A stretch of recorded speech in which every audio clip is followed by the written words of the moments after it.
Fala galera, beleza? Tranquilo? Como é que vocês estão aí de semana? Espero que esteja tudo bem, certo? Seguinte, para nosso vídeo de hoje, a gente começa a discutir uma situação extremamente importante e se liga. Por quê? São dicas da história e são episódios da história que valem não só para o passado, e nesse caso aí séculos XV, XVI e XVII, mas que podem ser úteis e estão presentes na nossa vida econômica até hoje, certo?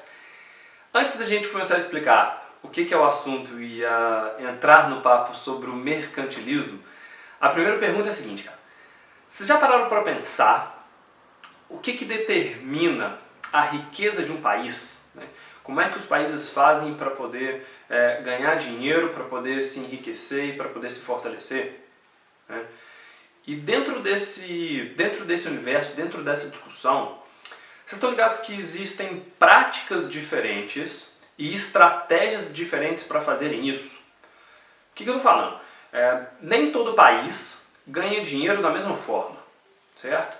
Tem país que lucra e que tem a sua riqueza motivada por questões de exportação de produto primário. O que é isso, cara? Vender para fora produtos de matéria-prima, né? Agricultura, pecuária, minério, petróleo, enfim. Tem produtos e tem países aí, ó, que se especializam na venda de produtos de alta tecnologia manufaturados, né? Ou seja, tanto de peça para a indústria, venda de automóvel, mas como a venda de aparelho telefônico, por exemplo. Tem países que estão vendendo produto manufaturado, ou seja, produtos industrializados, mas baratos e em grandes quantidades, né? Ou seja, uma forma de você lucrar aí um pouquinho em cada produto, mas vendendo muito. E já outros países têm estratégias diferentes, como por exemplo, vender poucos produtos a um valor altíssimo. Então, as estratégias para se ganhar dinheiro, para um Estado se enriquecer, elas são imensas, elas variam muito. De tudo isso, né, isso é uma das regras que a gente usa até hoje, um dos cálculos que a gente usa até hoje para a economia, principalmente para as questões aí de crescimento de PIB, retração de PIB, equilíbrio de PIB. Como é que a gente faz, cara, para saber se um país está enriquecendo ou se um país está empobrecendo? Se a economia está funcionando bem ou se a economia está dando sinais de desgaste. Todas essas situações, né, todos esses pensamentos, eles vão ter início no século XV, na verdade é um pouquinho antes, mas vai ser marcado principalmente no século XV, quando essa política mercantilista europeia criar essas diretrizes, ou seja, criar essas práticas, certo? E esse é o nosso assunto da videoaula de hoje, certo? Primeiro ponto, né, para deixar bem claro, o que é o mercantilismo? E se liga. Já bota isso na cabeça, porque o Enem gosta disso, certo? Eu preciso que isso fique claro. A seguinte situação, certo? Mercantilismo é uma prática de intervenção da economia do Estado. Beleza? Lembra disso. Mercantilismo, Estado intervindo na economia. Ou seja, o rei absolutista, o monarca, ele cria as estratégias, né? Ele, o seu corpo de secretários, o seu corpo de conselheiros, vão escolher qual é o projeto que o país vai desenvolver. E a partir do momento que esse Estado, que esse monarca, criar esse projeto, ele vai direcionar todas as suas práticas, ou seja, ele vai dar privilégio, ele vai dar concessão, ele vai dar monopólio, ele vai dar diretrizes para que o Estado, para que o país compre e coloque na cabeça aquela ideia, né? Leve adiante aquele esforço. Por quê? Quando a gente está falando de Estados nacionais absolutistas, eu preciso que fique claro para vocês, preciso que vocês coloquem na cabeça a seguinte situação. Não dá para a gente separar, né? Não dá para a gente não colocar junto o papel que o rei tem e o papel que o país tem. Essas duas coisas, elas vão andar praticamente juntas. O que é isso? Por exemplo, hoje em dia, o dinheiro do presidente não é o PIB do país, né? O governante, o político, o juiz, eles têm o dinheiro deles e o dinheiro do país, o dinheiro do Estado é outra coisa, certo? O presidente não tem para ele, na conta pessoal dele, o PIB do Brasil, certo? Ele vai gerenciar, ele vai administrar esse valor, mas isso não é dele. Já nos estados modernos, já nos estados nacionais, essas coisas elas não se separam, sacou? Qual é o dinheiro que existe na conta do rei? Né? Qual é o valor da conta bancária de um Luís XIV, por exemplo? É o PIB da França. É todo o dinheiro que existe no Estado. Sacou? A gente não separa essas duas coisas porque o monarca ele é tão absolutista, ou seja, aquilo é tão dele, que todo o poder está nas suas mãos e todo o dinheiro do Estado também é seu. Então, nesse caso, quanto mais rico o país for, mais forte o monarca é. Sacou? Então, essas duas coisas, esses dois pontos, eles vão andar aí lado a lado. Por isso, um esforço imenso desses reis tentarem controlar as economias, né, controlar essas atividades, e não necessariamente precisa ser só uma, você pode colocar mais de uma, né?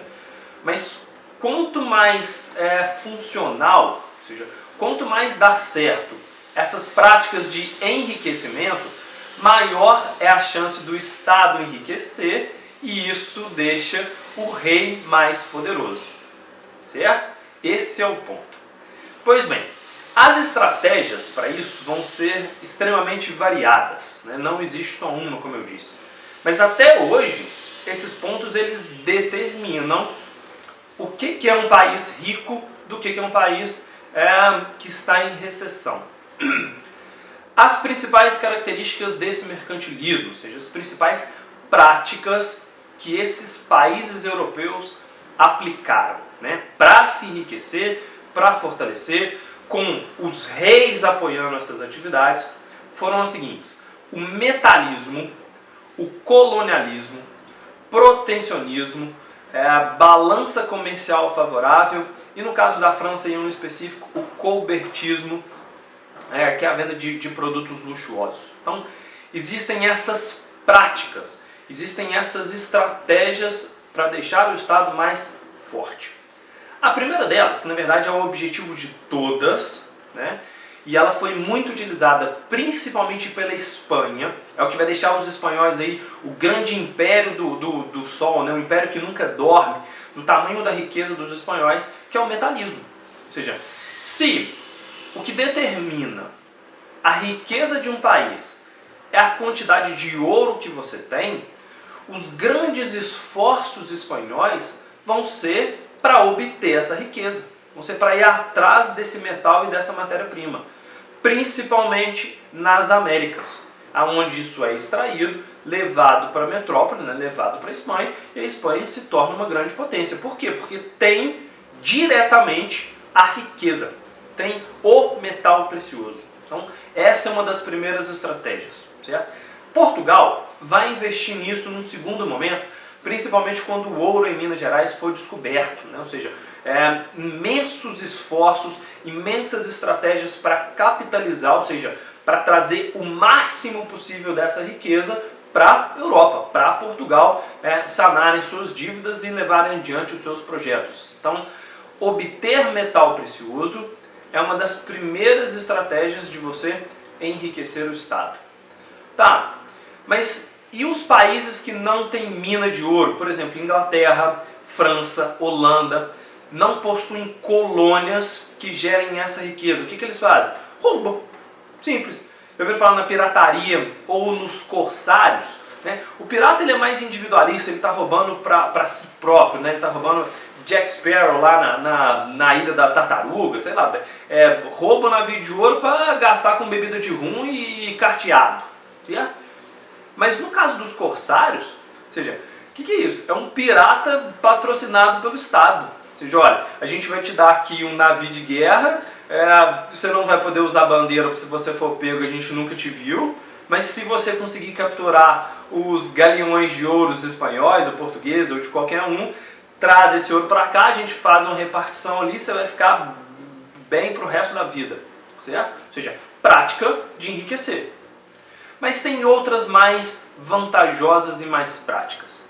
O próprio colonialismo, que Portugal também investe muito, ou seja, quanto mais colônia, quanto mais território, quanto mais terras você dominar, significa que você pode extrair o máximo de riqueza, você pode monopolizar o comércio, e monopolizando, ou seja, se você for o único que vende um produto ou que tem acesso a uma riqueza, o que você pode cobrar de dinheiro disso é muito alto.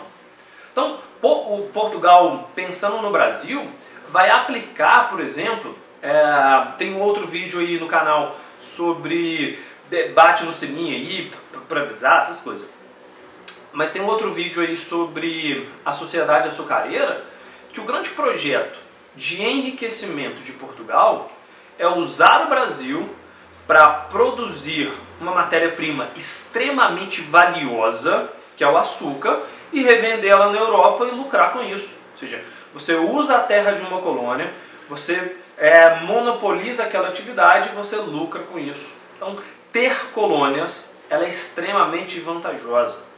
E aí, de novo, existem alguns países, principalmente França e Inglaterra, que não têm nem colônias abundantes, nem minas de ouro ou de metal precioso disponível.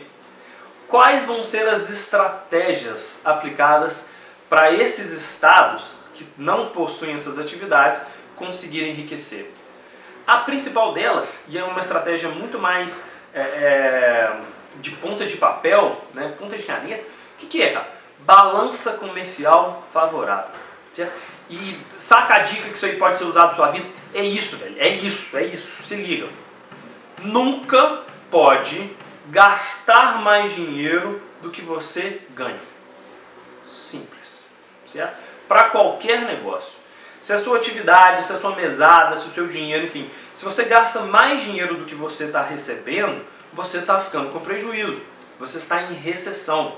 No caso do cálculo do país, isso é o que vale até hoje para a gente medir, por exemplo, crescimento de PIB. Como é que a gente saca que o país vai crescer tantos por cento? Porque a gente vende mais produto do que a gente compra. Ou seja, a gente ganha mais dinheiro do que a gente gasta. A balança funciona dessa forma. Se você gastar mais dinheiro e vender pouco, prejuízo.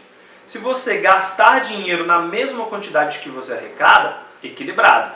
Se você vende mais do que você gasta, você está guardando, você está poupando, logo enriquecendo.